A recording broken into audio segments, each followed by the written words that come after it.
especially at an early age.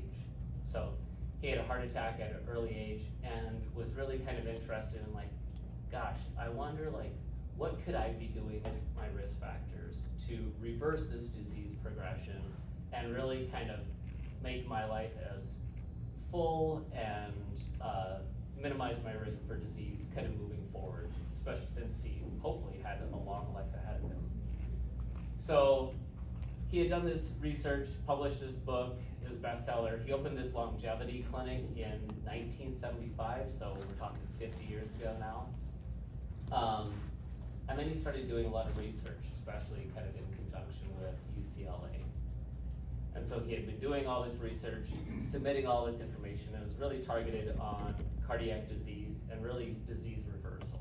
So how can we not just minimize it, how can we actually reverse it? So he had done all this research, tons and tons, and then submitted it for approval by Medicare, and it received approval in 2010. So that's kind of where we are kind of today too. So again, there's just those two programs if we want to dock into.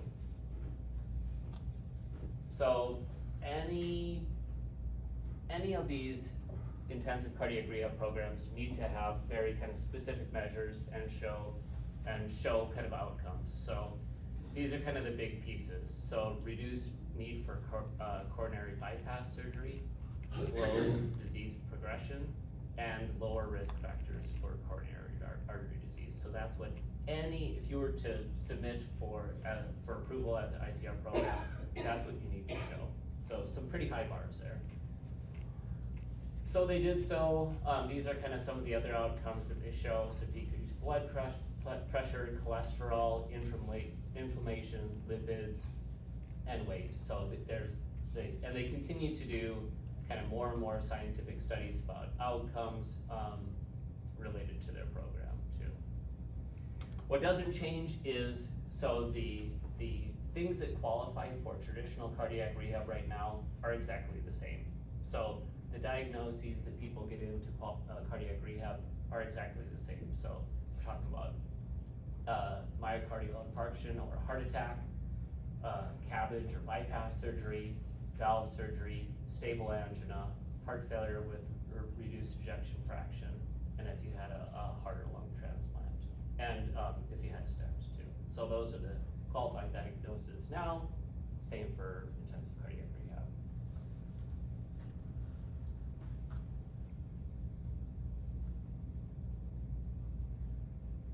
So here's kind of where things differ a little bit, and this is kind of why we were kind of interested and why we're going towards this, is traditional cardiac rehab allows any patient for 36 sessions of cardiac rehab per qualifying event. So if you have a stent placed, you can come for 36 sessions to cardiac rehab. That's kind of your max too. Most of these sessions are mostly exercise. And if you come to our program, we try to incorporate the education kind of at the tail end. I would say it's somewhat limited. It's also noisy, and there's a lot of other things going on in there. So the nice thing about Pritikin ICR and any ICR program is now you're afforded 72 sessions. So really what that does is it puts education kind of on par with exercise. So it's not like this before where it's a lot of exercise, a sprinkling of education. Now it's exercise and education on that same level there. Cool. So we will use kind of, if you're familiar with our cardiac rehab manual, so it's been great and has been a great resource. It's also kind of a bane of our existence too, because every time something changes in there, we ourselves are having to comb through there all the time and make sure that stays up to date. That's a ton of work and a ton of resources to do so. And if we don't do that, it quickly gets outdated, right? So now we're giving people potentially outdated information. So this is what we'll be using from Pritikin. It's great because it has all the content-wise, It's a lot of the same kind of concepts and material, but it's nice because it's coming directly from them. They have a team of individuals that are constantly updating this and ensuring that it's giving the most up-to-date and evidence-based information in here, so that takes things off of our plate too. Every patient gets this at the start of their program, and we'll be able, and this will kind of be used to support the various videos and workshops that are associated with this program, so people will just kind of follow along in their guidebook, can take notes in here, yada yada. We'll say, hey, for this workshop, please turn to page 73, and it's all about, who knows, like exercise basics or something like this.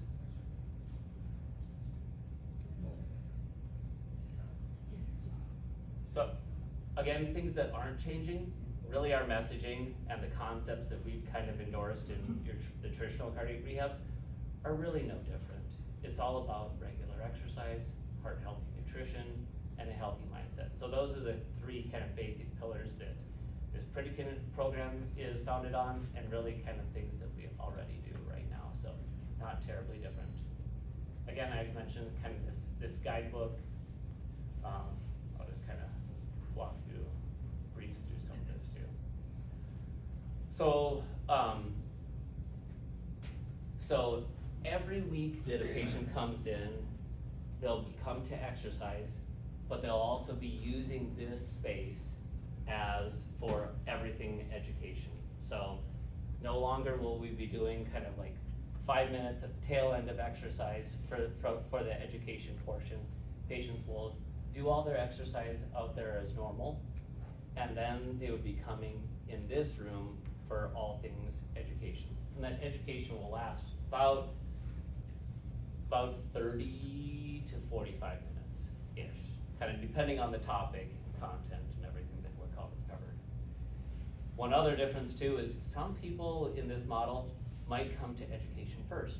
So kind of education is gonna be kind of combined into one larger group. So all of these patients will be coming in here for their education, some first and then going to exercise from there. Some will have completed the exercise and then they're coming in here. But we'll have probably around 40-ish patients in here at a time for that kind of group education, which that's where I think like we can really engage mended hearts more and patients to mended hearts in terms of we're gonna have patients coming in here, you know, hopefully at least 15 minutes early for that exercise session and not showing up like at the very last minute. And where mended hearts could be in here, have a table, you're welcome to come as often as you like and set up a table in here, and then patients are just gonna be sitting here waiting for that education. So what better opportunity to kind of connect with mended hearts and say, hey, have you heard about, we can connect them. We'll have at least a couple of staff members in here to say, have you heard about mended hearts? I think you have an opportunity to engage with those patients, probably much more so than just kind of a brief touch base on the floor or having that table kind of in the lobby there, which we hope people stop at. But I think now you'll have a much more kind of captive audience to talk to those people on a fairly regular basis too, because education will be happening here every single day of the week.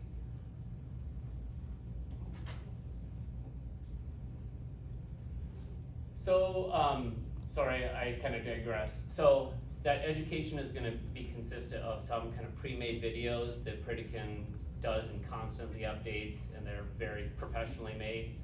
We'll have our staff coming in here and being the facilitators for workshop content on kind of those three main areas of exercise, nutrition, and healthy mindset.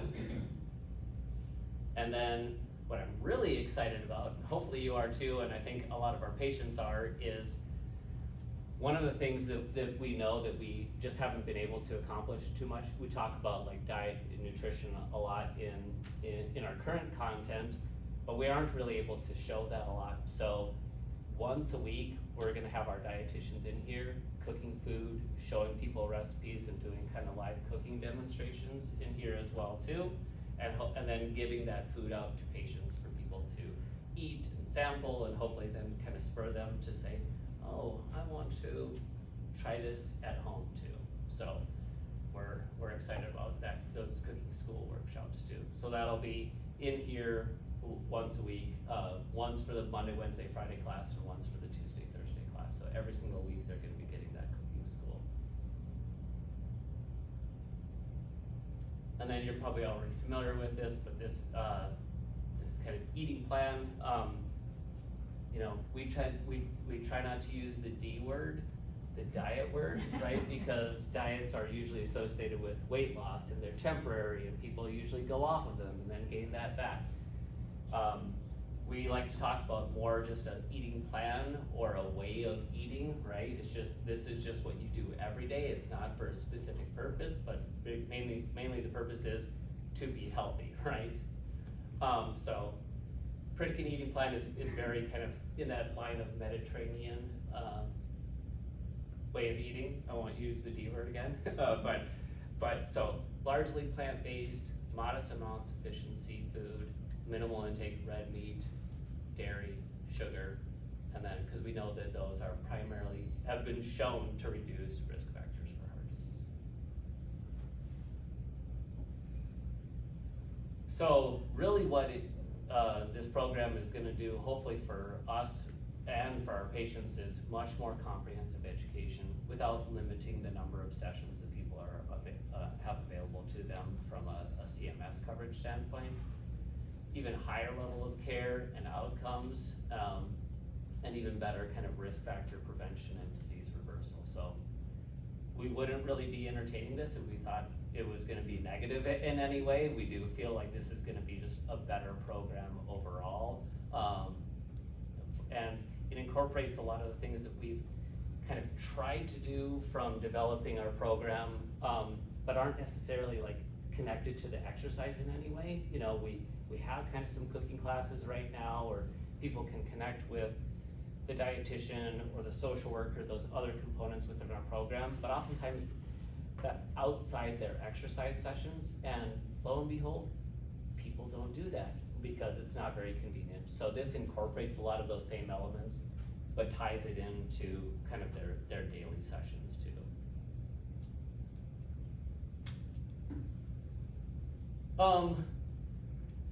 And I think all of these kind of ties into our other kind of big push as an organization, and I think Mended Hearts as a whole too, is, you know, we know that cardiac rehab is underutilized across the country. You know, depending on your study, it's between like low double digits, low teens to maybe in the 20s. A good program probably gets 30% enrollment of all the people that get referred actually attend cardiac rehab. So we know at the best, 70% of people don't attend. Wow. Right?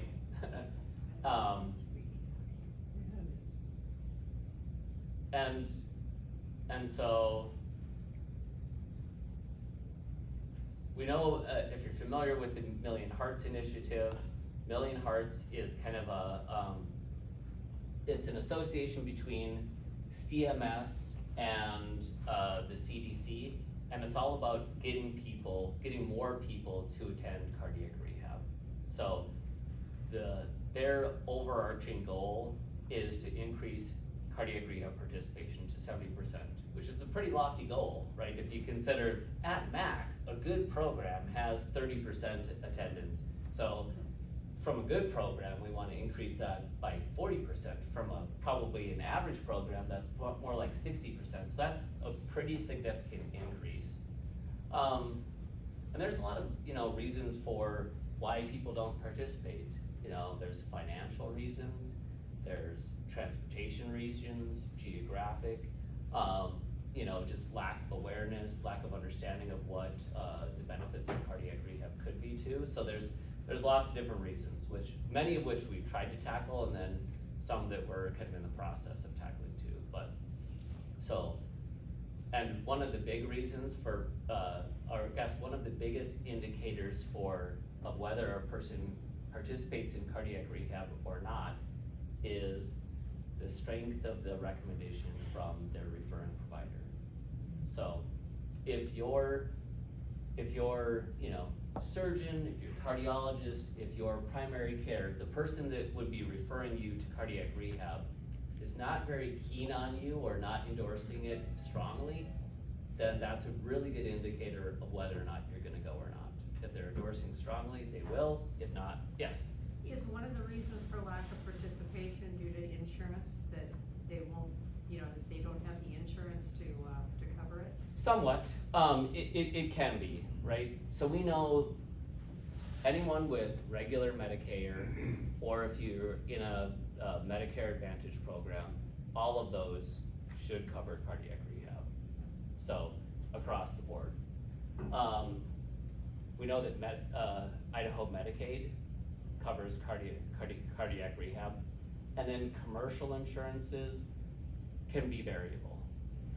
So, but I think what I've been in here for 13 years. It's been a minute. And I think over those 13 years, we've definitely seen, when I first started, it wouldn't be uncommon to see co-pays of $50 to $60. And so if we're talking about per session and you're coming 3 times a week, that's $150. That's quite a bit of money, on a weekly basis, for sure. And we've definitely kind of worked with payers and advocated to say, like, this is ridiculous. Why are we having these high co-pays for hopefully a preventative service that saves money in the long run? And over time, we've definitely seen those co-pays come down, and we are continuing to advocate for, it should probably really be a $0 copay. For preventative services, why put more barriers for that? Internally here, we have a pretty robust scholarship program too. So if people are having financial difficulties, whether that be, for whatever reason their insurance is it's a policy exclusion. We see that sometimes where just their insurance policy does not cover cardiac rehab whatsoever. Or if they might have co-pays that they still, they have insurance coverage, but their co-pays are barriers. We have pretty robust screening process with our social workers. We're tied into our patient financial assistance, and we've had a new process in the works for about the past year that has been very successful in terms of really reducing all of those financial barriers. And how do you encourage the doctors to send these referrals? Because I think that's a huge factor right there. I mean, it should just be automatic, you would think, but for most of the doctors, not all of them. For us, the sending of the referrals is not the issue, because for most of our referrals are coming from the hospital, so they're hospital-based, from a procedure. So you had an open heart, you had a valve replacement, you had a stent placed, all of those are automatic, and we track those on a monthly basis to ensure. But for the most part, those are pretty much 100% compliant. The process is working. So for us, it's less, and our numbers for those groups are better than the national average. So if we, open heart is probably the highest enrollment rate. You're probably nodding your heads thinking like, this is kind of like a no-brainer, right? So open heart is the highest. We track structural heart, so that's like TAVR, non-open mitral valve, like a mitral clip. And then so structural heart and then a stent are lower than open heart, and they kind of battle between each other, but so between like second and third place, but open heart is by far the biggest enrollment too. So for ours internally, open heart enrollment for all of our sites is about probably 60-65%. So pretty good. We're not too far away from that 70%, Million Hearts initiative there. From a stent, structural heart standpoint, we're probably at about 40-45%. So still better than the national average, but still, at least 25% away from the Million Hearts initiative too. Yeah. I was curious with the Million Hearts initiative, are they looking both at traditional and intensive? Yeah, I don't think they differentiate. They don't differentiate? Okay. So they just want people attending something. Something is much better than nothing. Right. And there's one cardiac group that's not associated with with either Al's or Luke's, it's, you know, they have their, I think there's Treasure Valley, they have, I mean, how, are they on board too? I mean, it's a high district cardiology, and I don't know, I don't think they do their traditional surgeries here in the hospital, this one. No, but we still see referrals Do you? from them, Do for you? sure. Okay. Mhm. Yep.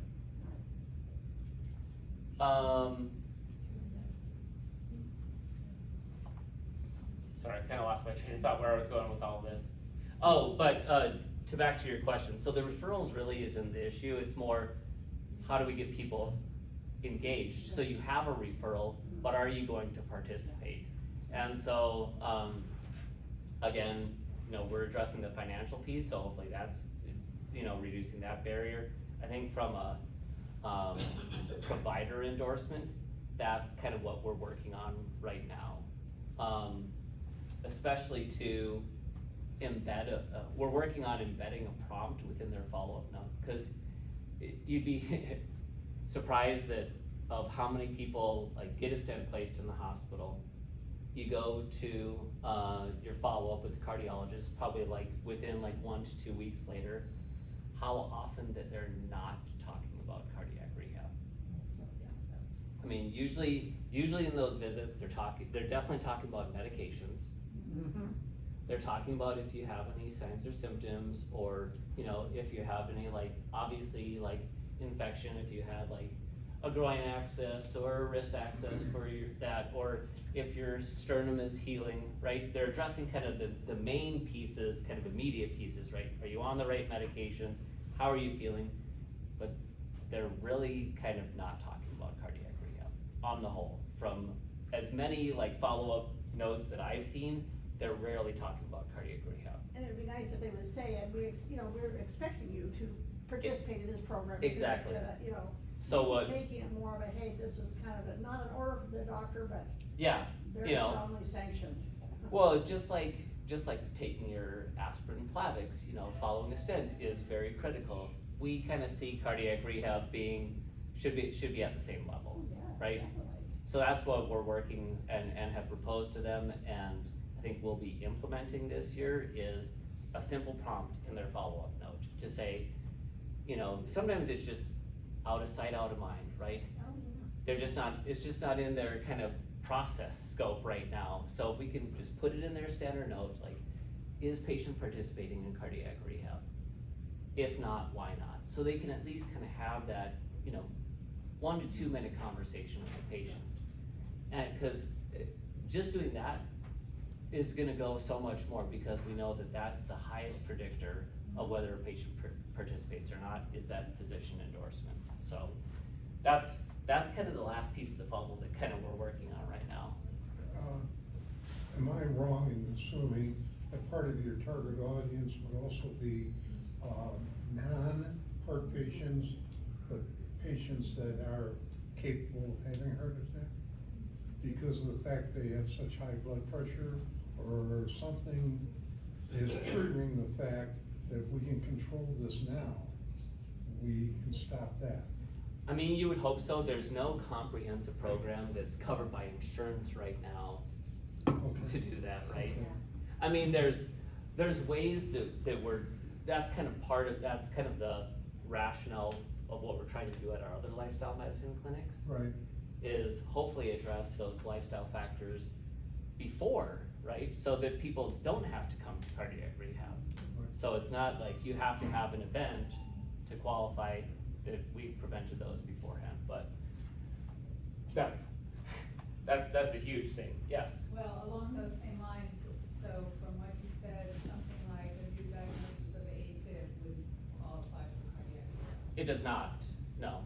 But that's where, for us, that's how our other lifestyle medicine clinics that aren't doing cardiac rehab kind of got born out of this. We knew that the model that we were using here should very well apply to so many others, but we can't control, you know, insurance coverage and what CMS defines as qualifying criteria or not. But we know that a lot of those other conditions, like AFib, or kidney disease, or diabetes, like cancer, you name it, almost all of these chronic conditions involve, one factor, that's lifestyle, right? It's diet, exercise, sleep, stress, all of these things are really the influencers of most of chronic disease. And so, how could we deliver services to those patients that aren't qualifying for cardiac or pulmonary disease, but really need services too? Are, in the lifestyle clinic, is that run by referrals from physicians as well? Mm-hmm, yeah, but they don't have like a specific qualifying diagnosis there, so it's not like you have to have this to qualify, it's basically, do you have chronic disease, you could probably benefit, yeah. And what's the reimbursement like on that? It varies, for physician visits, those are pretty well covered. It'd be like you seeing, primary care or specialist, kind of same coverage goes for there. Most of what we do is through health coaching, and, right now, health coaching is highly variable from an insurance coverage right now. Medicare? Typically not, at least at this moment. They're working on that, but Medicare's slow, right? Well, and I think too, I think if you get the data, from this program, Mhm. that's gonna be a good selling point for the providers. I mean, if you go in and say. Yeah, for sure. Yeah. Mm-hmm, yeah. Well, let's wait till they need surgery, and then we can start Yeah. working on the Yeah. rehab. Yeah. Not instead of doing it beforehand and preventing the surgery. So that's the Million Hearts Initiative, is really and that's looking at all comers, not just specific groups of did you have, open heart surgery or yada yada. If you had, of all of those qualifying diagnoses, they really are trying to go towards 70%, but we have a lot of work to do. Practically, this is how the new cardiac schedule would look for Meridian, and then I'll show NAMPA, but NAMPA is very similar. So it's gonna follow kind of this sandwich model. So like I said, either a patient is going to exercise first, and, sorry if there's glare, they're gonna exercise first, and then they're gonna come to education, or say someone's like, hey, I like that 8 to 10 time, so they're actually gonna come to that same education, so there's gonna be basically 2 classes in here, all getting that same education, and then they're gonna follow with exercise. So, definitely a change, huge change for us, for sure. Staff is, kind of wrapping their heads around that. Workflows are gonna be a little bit unique, so essentially we'll have, the same number of exercise classes that we have right now. We have six kind of groups going on right now. We'll have 6 exercise classes, but effectively then 3 larger education classes in this space. So that's why for your monthly meeting, that's why this space is challenging. And it's not just you, it's for everyone. We have lots of other users that have been using this space, and really effectively after this meeting and moving forward, this is really gonna be exclusively for that patient education space between the hours of about 8 to 4, kind of exclusively for that. So we've been sharing that same message to everyone else that has been using these spaces. We've been kind of informing them, hey, just wanna let you know, if you're trying to book this space between 8 and 4, it's really not gonna be available. After 4, completely available. If on the weekends, absolutely available. But if you're looking to keep your current meeting time of 2 o'clock on a Wednesday, this space definitely will not be available. I know I've talked to Amber Schwer too. We talked about some options too, in terms of, downstairs of the main hospital, at our South YMCA clinic, there's a pretty large conference room over there too. Eventually at the downtown YMCA, there could be space available there too. So those are some potential options that we definitely wanna help you out, so you continue on these monthly meetings. It just can't be here. That's the, from a patient engagement standpoint, definitely having a booth as much as you want. You know, here, again, patients are gonna be coming in here, they're gonna be waiting for education to start, or they're gonna be completing their education and they're done and they're just milling around. And so I think that's gonna be an even better opportunity to engage those patients and hopefully get more members for you. Could we go back a step? Yes. In your planning, you have 36 visits. So do you have 36 classes for the lifestyle stuff, education classes? And if somebody, do you have to start at a particular time and then each class follows the previous class? Or are they separate enough so that the patient can come in at any time during somebody else's 36-week period? Yeah. Visit period, and get the same number of classes? Is that set up that way? Yeah, it's not like a cohort model where you have to like fill a cohort and it has like a distinct like start and stop. It's pretty much, it's the same model that we use kind of right now in terms of like a rolling admission. So people start cardiac rehab at any point in time in their journey. So, you know, if you come to here or elsewhere cardiac rehab, you know, you have patients that are newly starting, this is their first session, and you have people that are on like their last session too. So where they're docking into that education doesn't matter. It's just a rolling education calendar, and then it just repeats itself on like a 15-week basis. 15. So you said that the Meridian YMCA Cardiac Rehab building does have a meeting room then? Yeah, it has, we own that space and Yeah.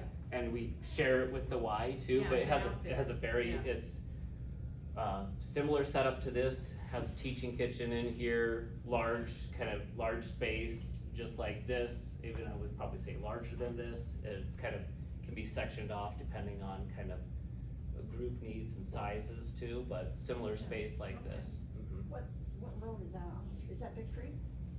That's on Amity. Yeah.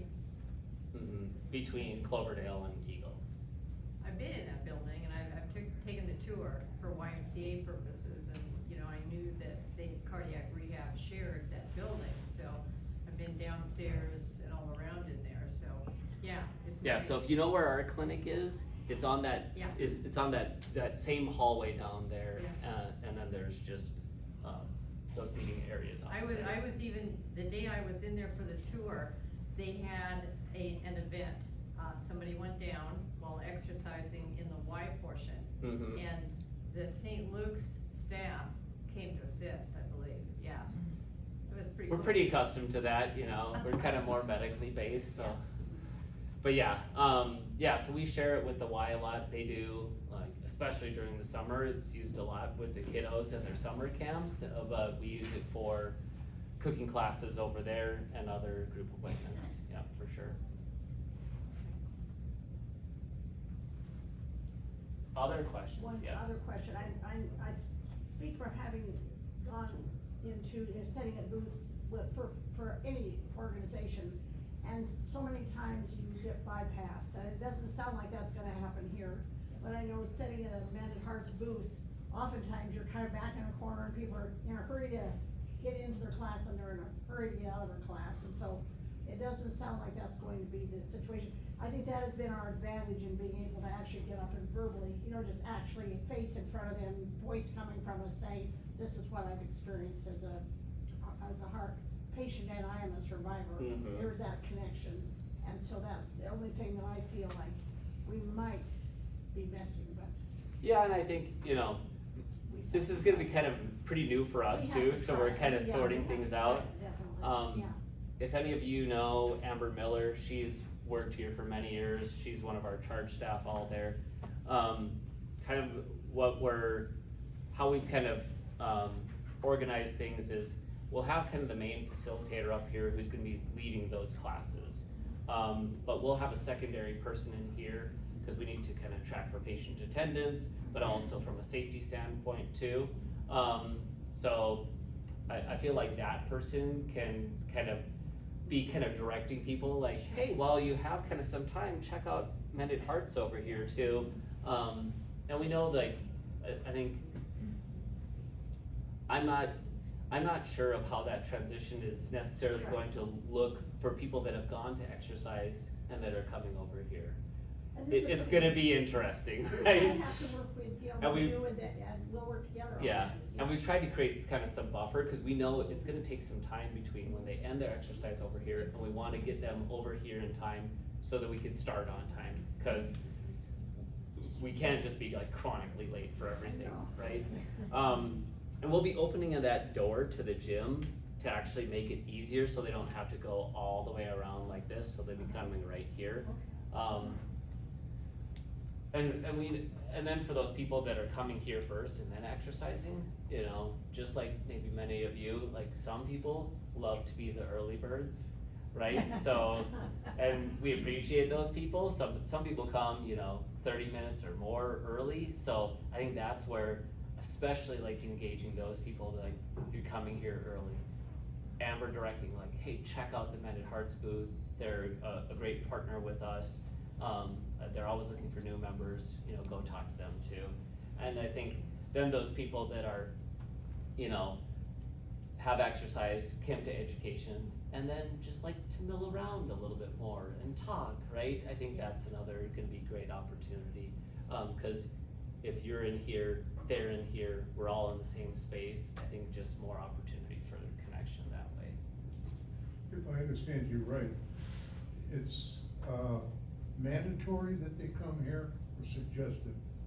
It is gonna be part of the program. Is it a stronger statement than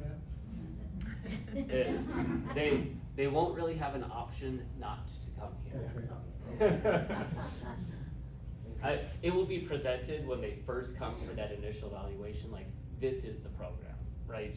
It's not a pick and choose, like, do I wanna come to education or not? This is the program. Yeah, okay, good.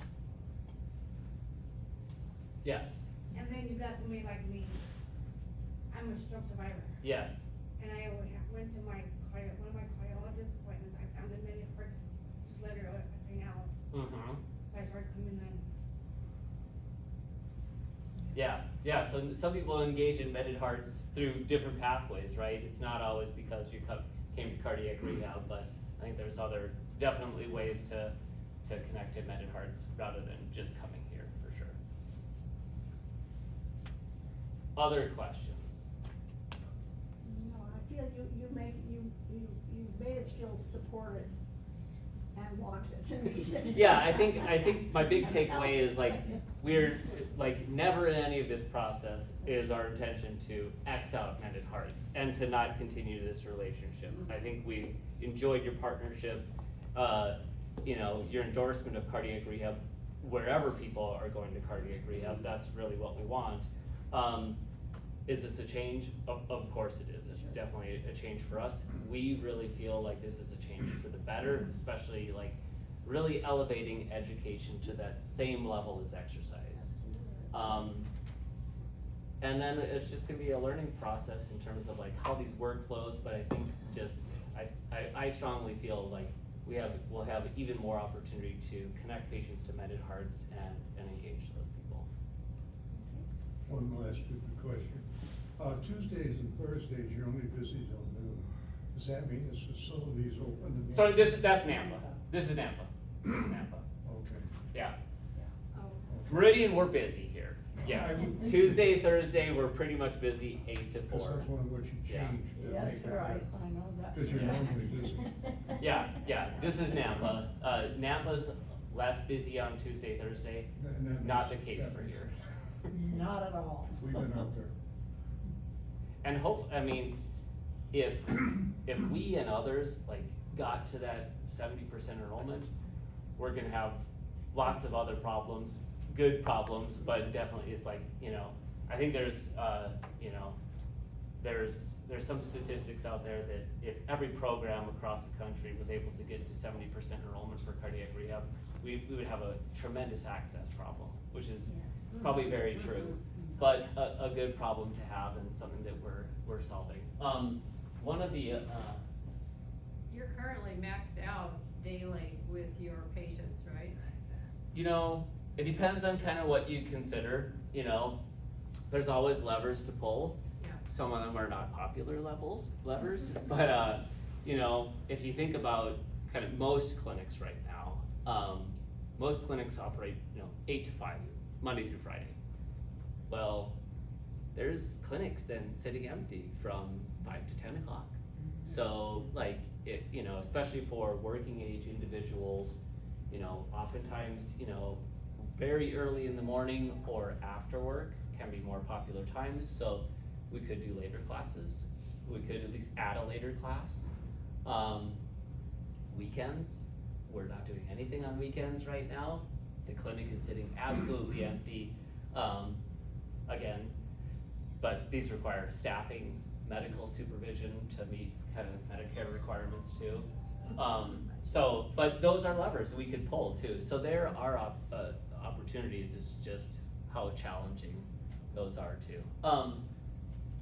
We know that one of the, I think I talked about all of these things too. So some key dates for us, just so you're all aware. So we've been doing kind of training, I forgot one on here. So we've been doing training since February. We just wrapped up our last training session. The people we're engaged with Pritikin are coming back during the week of the 30th to do kind of some more in-depth training and really for our staff to teach to the rest of our staff so they can feel as prepared as possible when we do go live. We are expected to, the week of March 30th too, is that's when we'll begin what new patient starts will be kind of under this umbrella, and then we'll fully go live April 13th. So across all 3 of our locations, Nampa, Twin Falls, and here. The other kind of exciting thing is we know that one of the barriers for participation too is either transportation or geography too. Recently through post-government closure for that kind of period of time, one of the pieces involved with that was virtual supervision and virtual cardiac rehab, which has been on the books for quite some time. And so with the passing of the legislation to end the closure, that expanded specifically the components for virtual cardiac rehab, really kind of allowing all programs to consider virtual cardiac rehab as a reality too. So this Pritikin program, they kind of saw the writing on the wall that this was going to become an eventuality at some point in time, and so they had bought a company called Channel Health, and now it's just kind of incorporated, but really that's their virtual platform. So we are hoping that we could, at some point in time, offer a virtual cardiac rehab program for our patients too. So, we would get a referral, we would call them up and say, hey, do you wanna, can we schedule you an initial visit in one of our 3 locations? And they're like, I live in Baker City, Oregon. And we have patients that have driven from Vail, Oregon twice a week to our program. That's a pretty big commitment. And something that I wouldn't expect from most people. But so now if they're saying, I live in Baker City, I don't know if I can commit to coming to in person, we would then have an option of saying, well, we do have a virtual program if you're interested, where you can engage in cardiac rehab from the comfort of your own home and still get the benefits of such. Is it the same? No. But there's more and more studies coming out that at least show that those components of a virtual cardiac rehab program give pretty close to the same benefits of in person. So it would at least give us that lever to pull to give something to those patients rather than just saying, oh, it's all or nothing, right? Either come to in person or we can't give you anything. So we're excited about that, and really kind of that could really help address participation, especially towards that 70% goal there.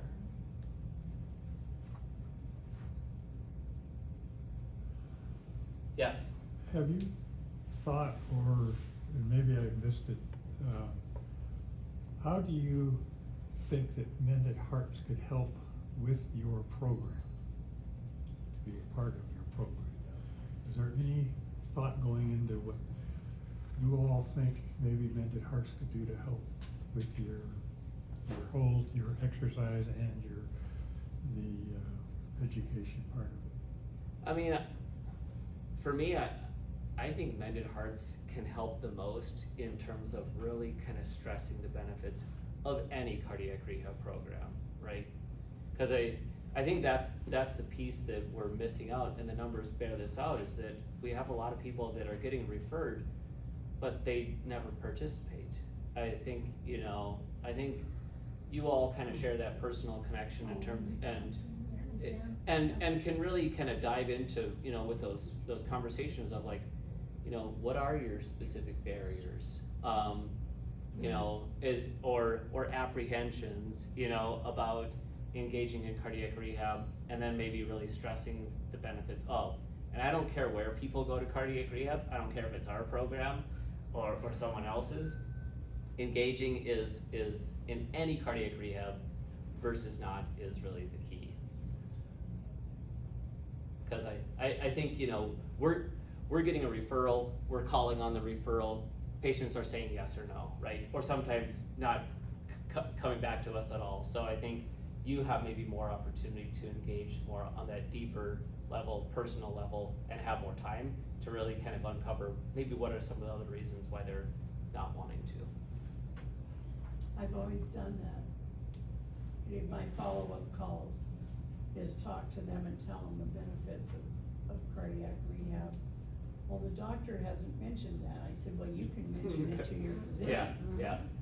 And I said, and also, if they have, and you're on the fence, or you wanna think about it, I can help you by telling you that it works.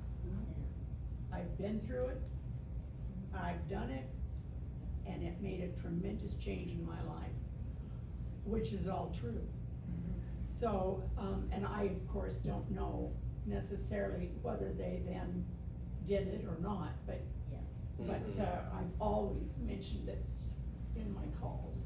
Yeah, I think healthcare is challenging to navigate, right? Yes. And so I think having Mended Hearts kind of be an advocate for that patient and help navigate that can definitely be a plus as well too, because it's challenging, right? Yes. That it is. Other questions? We'll just keep in contact, and I'll keep in contact with you. If any questions come in, any questions or concerns, I'll come to you with them at that point, if that's all right with you. Yeah, for sure. Are we planning on attending someplace? We're gonna talk about I'll that. talk about that in the general Oh, meeting. okay. Yeah. Yeah, Okay. but there are options, definitely we wanna help you kind of locate the option that's gonna work best for you, not conflict with traffic or other commitments, and be a good time of the day, and not too far away too. I'd like to Okay. thank, Thank you so much. Josh for his time. Oh, yeah. This young lady did a great job of getting him here. I've known him for a few weeks. Just a couple. Yeah, it's surprising what he said, cause it's shocking to me. Maybe because I was cut open. You are going to cardiac rehab, but, I know with our visitors, we have so many people that don't feel I had a cardiac event, because I'm out of here in a day. I'm great, nothing wrong with me. This program will help them. And first of all, I know you wanna go, I wanna thank you very much for your thank time. you. I wanna thank you very much for your support. We've been just, struggling with the fact that we believe in what we do. You believe in what you do. And you need to go one way, but we need to figure out how to change our ship and make sure we're supporting not only you guys, but the patients and the individuals that are out there that maybe need some help. Thank you very much for your time. No, for sure. Looking forward to, you know, supporting each other and engaging patients, for sure. Thank you very much. If he brought up anything, I know he wants to go, so you go. No, you're fine. I have plenty of time. What we could use is more people who wanna make visits. What is wrong with most of us that we can't spend 2 to 3 hours a week seeing people at St. Luke's, wherever, and telling them, I had a heart issue, Mended Hearts helped me, Cardiac Rehab helped me, call me if you need some help. That takes 3 minutes, okay? You will probably get another 5 minutes of, wow, I didn't know that was there, wow, thank you. The most rewarding thing for me as a visitor was when I went into a room where the mother with her 3 children were all crying, the drapes were all black, and this 28 to 30-year-old kid was sitting in a bed, and we were saying prayers over him because he was gonna die. And I had to go into that room, and there was a sign on the door, be careful when you enter this room. And I asked the nurse, the station nurse, can I go in there? And she says, yeah, but they're really upset. Said, hey, I'm a heart patient. The only reason I'm here is because I'm the next heart patient, and I understand maybe you were a heart patient. How can we talk? Well, he's gonna die. What do you mean he's gonna die? He's gonna be able to play football with your kids now because he got the thing fixed.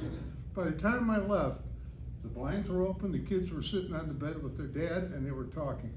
If that is not rewarding to you, shame on you. Remember, you have a great gift. Allow that gift to be shared with so many people that need it. I'm sorry that I'm emotional about that. We are a great organization, and the only way we're gonna stay great is for all of us to spread the word to other people. And I thank all of you for listening to my Nicholas. Why don't you talk a little bit about what we need to do for Okay, meetings? Ron, well, thank you so much. Yeah, Gosh, if really. you or anyone else have any questions or concerns along this process, definitely, like, you know, setting up shop is really kind of as much or as little as you are available, but I definitely encourage you to come and sit in and get some free education, see that new process, and especially target Wednesdays and Thursdays so you can get some free food out of the process. Okay. All right. We'll all be here. Yes. Thank you, everyone. Thank you. Thanks, Josh. Yeah. Are the classes repeated? So like, It goes on like a 15-week rotation. so like in one day, And they're all the same. they're all the same. Yeah. If you go to 1 hour, it's the same as the next hour. Yeah, so there's just the same topic. Three times. We Okay, have to hear. got it. Thank Okay, you. thanks everyone. You have to be reminded. You're going to be seeing different people up front doing the leadership role for a while. There's a lot of decisions that have to be made. There's a lot of changes, obviously, around Bend for all of us. We meet every Wednesday before this meeting, so the Wednesday before is a board meeting. You don't have to be a board member to attend. And we welcome people to come, and that's when we do our kind of, you know, talking back and forth and trying to make some decisions.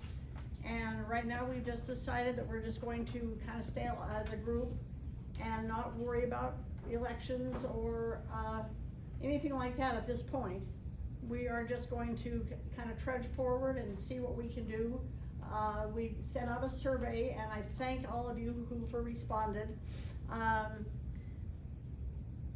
The survey yielded the fact that everybody liked Wednesday. That seemed to be the popular day, and early afternoon still seemed to be the best time for everybody.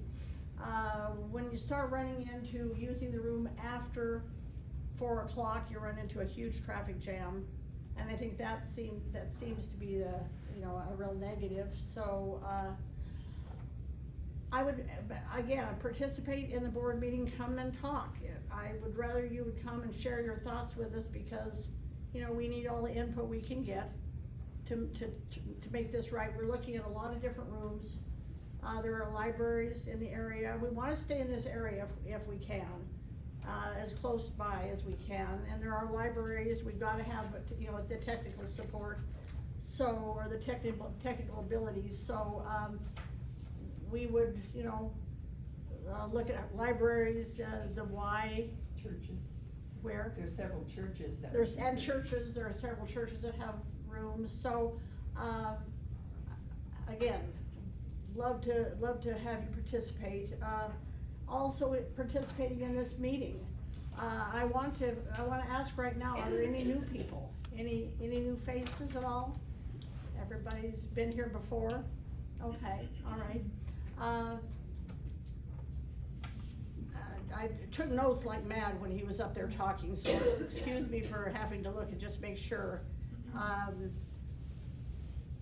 One of the comments in the survey was we would like to have our general meetings here, I mean, wherever we are, in a circle rather than sitting like this. And that's a small point, but it's an important point because we want to start including people more, making it more of a, you know, a family event, so to speak. And I'd like any input on that. I mean, to me, when I'm sitting in rows, I have to turn around to hear what people are saying behind me. And I love the idea of making some type of a circle. I do So, too. if anybody has, you know, any comments on that, that is one of the many little suggestions. I also want to encourage people that if something is not going right in the meeting and you think, wow, I don't like this the way it's being conducted, I would rather you either speak up in the meeting or come to one of us and say, could we do this a little differently? Rather than keep quiet and let things go and go and go and then, you know, and then not show up ever again because you're unhappy because of the way things are going. So we just want this to be right, and we want it to be right for everybody that attends. It's really important to us. So we've got a good group of people here today. We're hoping for growth. That is really important because if we don't have growth, we don't have visitors. And as he was bringing this up today, I thought, okay, we're gonna have a booth. Who's gonna man this booth? I mean, you know, we're talking every day these classes are taking place, and so that takes people. And I know what you were saying, Ray, it takes people, you know? And so that was one of the things that I kept looking at his map and thinking, how are we gonna do this? But, and that's where suggestions, that's where, you know, if you have a friend that wants to come with you, bring them along, please encourage people so that we can get our numbers up. And you don't have to volunteer to be in this group.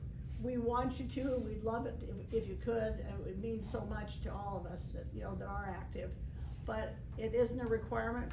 Don't say, well, I can't volunteer, I can't participate, so I won't come. No, please do come just for the benefit of the meetings and the speakers and that type of thing, you know, the learning experience.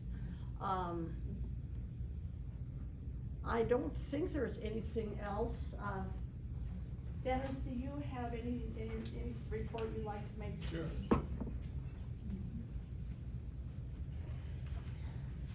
Well, as you've noticed, Josh had his calendar set up, and May 30th is his startup date for this.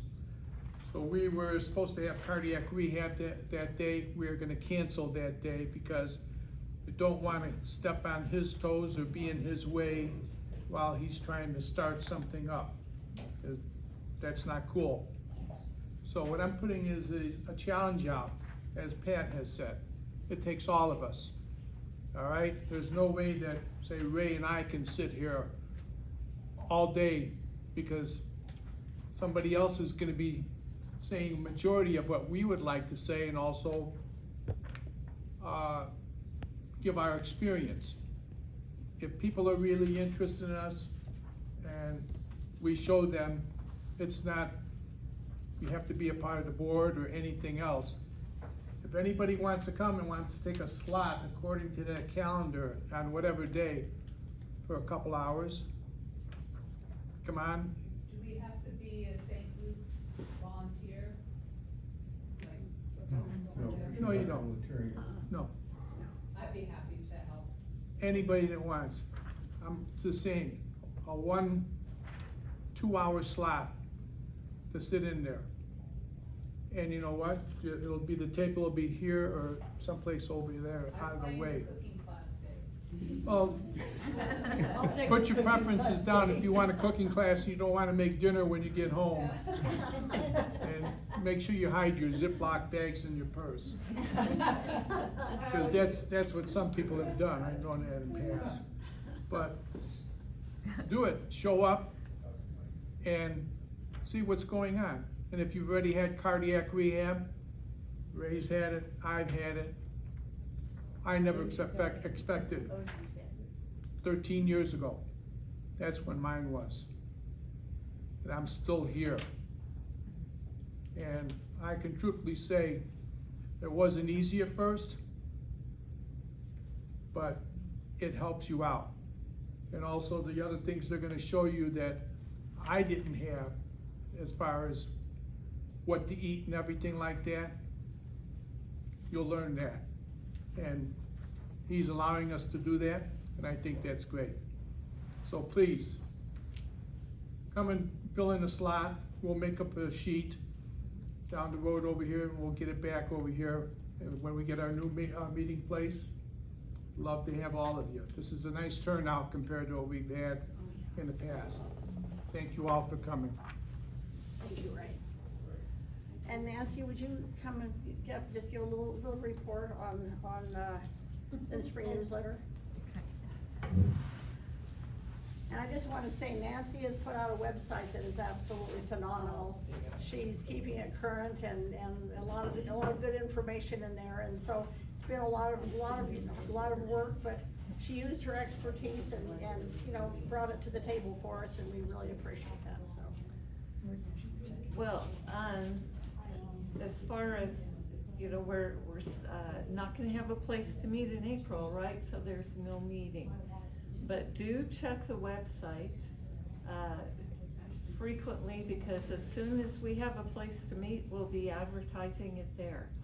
And if you're on the mailing list for either a newsletter or for announcements of the meetings, you'll be getting updates as soon as we have a location to meet. But again, in April, the board is taking that time to find a location to meet long-term. As far as the newsletter, Bruce has, he was allowed to retire. I'm not very happy about that. I ended up with a newsletter. It's gonna be way different than it was under Bruce's beautiful tutelage. It's going to be shorter, and it will be put out quarterly. So we have in the back the ones for winter. The spring one will be coming out probably in about a week. And yeah, so we will be Back to you. we will be trying to keep it current and up to date, but again, do check the website. We also on the website have videos of all of our meetings. And so if you thought about something that you think you heard today but would want to check it out again, you'll be able to run through a video and see that. So always open to suggestions for improvement or how we can make our communications better. I think our biggest challenge as a group is getting our message out to the general public. And any way that we can use technology to do that excites me, so please let me know. Thank you very much. And Becky, would you just give us a little spiel about the membership? Just, I know you do, but remember every ounce doesn't hurt, so. So, for membership, there are no dues at this point, either for Chapter 380 or for the national organization at the associate membership level. So, I'm your focal person to be able to fill out an application if you have not already done so, or we can communicate by the Mended Hearts email or the website. And it just helps us, if you're not on our distribution list, to keep you informed. As a newbie, what's the URL for the website? It's mhboise.org.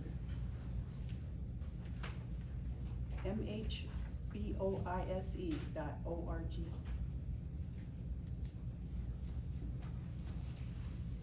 Are you on there as a contact person for possible membership? Well, I think that we have various, Do. various links with the description of the contacts for, Okay, so someone On the can website. contact that site and then contact someone that's listed there for further information as far as membership or what's involved. right. There's also a link on there to join if you choose. On what? There is a menu option to join if you I like. think and we're incorporating QR codes also on our. We will be, yeah. We will be on our Yeah. next newsletter and that, Oh, to just yeah, take your, to join. your phone camera and, it'll take you right to that website. Wow. Dee, she's so good. Is there anything else that anybody else would like to bring up? Any questions or comments or anything? Yes, Cindy? I would like to, take on visiting once a week Visiting? here. Oh, the Or booth, Boise. the booth, you mean? Or, Hospital. No, At I'm the hospital. hospital visiting, okay, Yeah. all right. Oh, that'd be great. I'm accredited for Excellent, St. excellent. Luke's. Excellent. Well, So. we won't forget that. Sure. Yeah. Anything anybody else has before I dismiss us for, yes? I just wanna say, since the cardiac rehab over in Meridian, they're connected with the Y, since they have a meeting room, that would be great to be connected still close to the rehab, location. I think that would be great. And that's where? It's off of Amity. Off of Amity, oh, yeah, Amity, okay. almost, Oh, yeah, that's what he was talking about, that's, Yeah. oh, yeah, okay, I'm with you. So, Yeah. Oh, they've got a beautiful facility. Yeah. It is a beautiful facility. And lots It of is, it's parking. very, very nice Yeah, out lots there, of good so. parking. And it isn't that far out from where we are now, No, it's not you far drive out a from couple where miles we and are. it's, yeah, it's not that far away, so, yeah, thank you for that. I like the idea of staying next to them, like we have. Absolutely, absolutely, that's a great, I great think if you go to suggestion. some of the other locations, you're gonna lose some of that closeness. I That's think. right, So, that's true, good, my yeah, opinion. very good point, I appreciate that input, so, anyway, yes, so, The stroke survivor group I go to is at the hospital. I'm gonna come back here, I don't hear it well. The stroke survivor group I go to, they're on the lower level of the hospital. Lower level down there. Oh, the hospital, Yeah. You know, we have talked about, the problem with meeting at the hospital is the Parking, parking. parking is so The hard. parking is absolutely horrible.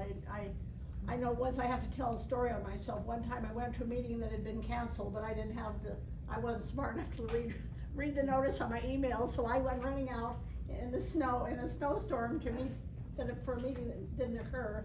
So I was parked way out in the parking lot, cause that's about what you get when you park it there. And then had to come clear in, and then when you get in, then you gotta go clear through the lobby to find the elevator to go up. It was like, that was my first and only experience with that, but it was like, oh no. I wouldn't wanna do that every month. It's really difficult. The rooms are wonderful, but the parking is absolutely atrocious, unfortunately. There's another location which we could use that is the old Morrison Knudsen building downtown, which is St. Luke's headquarters. And they have a lot of parking and they have a lot of meeting rooms on the first floor. But we're kind of nervous about taking people downtown. Downtown parking, Uh, downtown at driving any is time. really difficult. So I wanna do that. that's why we need Yeah. your input. Yeah. You need to tell us what makes sense. Well, if we're You know. here, if we're in this location, you can pull Nampa in, people from Nampa can come in. It's more centrally located, as opposed to having to, I think people from the Nampa, Caldwell area might be discouraged, but I don't know. Yeah, I come from Caldwell. Yeah, the traffic downtown is drastic sometimes, but it's a great suggestion, and that's, We got certainly lots. something we can think about, so. Anybody else have any comments on anything that's been said, or something new that has come to mind? I have an idea. Yeah. What about the senior center on, the park here? We have that on our list. The senior center, okay, I can tell you right now on that. I did call Odie and I were gonna run over and look at that room, but I thought, well, why don't I call first to see if it's even available? And I got a call back from the lady who's in charge of it, and she said they do not rent the room out between 8 and 4 on weekdays. So that immediately eliminated that one. I mean, it's a beautiful facility. I looked at it on the website, and it's like, oh, wow, that would be wonderful, but she said we don't rent it out. So we'd be right back to that 4 o'clock time, which we might as well stay in this room and, yeah, so, anyway. All right, well, if there's nothing else, then you will be keeping in touch with us, and we'll be keeping in touch with the website to keep it updated. And, we'll let you know as soon as we What about the Nampa location? The Nampa location, I think that once again, driving, if I can keep everything right here, then it's gonna be close to Nampa, it's gonna be close to downtown Boise, legal, you know. That's, but Nampa's I think Nampa's a great idea. I mean, certainly we're not gonna eliminate that, that'll be one of our places that we're gonna talk about. But, so thank you for the suggestion, you know, we'll, Think about it. we've got a lot of thinking about and a lot of talking to do, and as I say, please come to the board meeting if you wanna gab about it, because we're set in a circle, and, well, it's actually a rectangle, but we, you know, we're talking about everything, trying to get it all figured out, How so. about a different senior center location? Different what? We're checking into those too. Yeah. If you have some thought, please tell us. Oh, yeah, I mean, and I appreciate that, you know, we appreciate the thoughts coming in, and give us all you can, and we'll have the list, and then we'll talk it over, so. Anyway, thank you so very much for coming, it's great to see such a crowd today, it's a blessing. Thank you,